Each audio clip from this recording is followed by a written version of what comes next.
Just wanted to give a little tour of all this since it's all cleaned up now. Table's clean, lights work, no LEDs above the play field.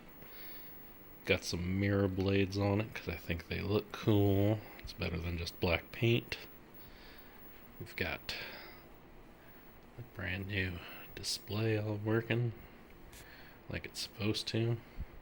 All the lights in the head are working.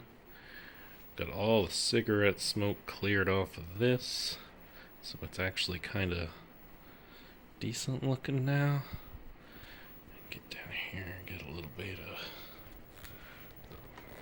artwork.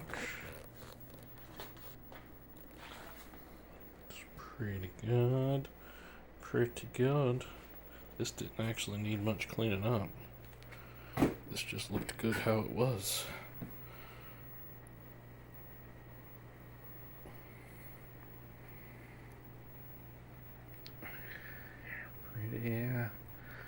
Pretty happy with this little project here.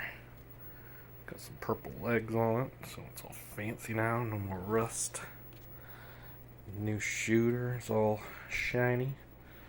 Put a name in it.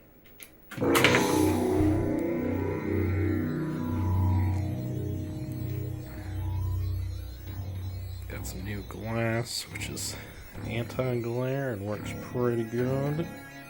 And could use a little paint on the apron, but that's not too bad. Overall, pretty happy.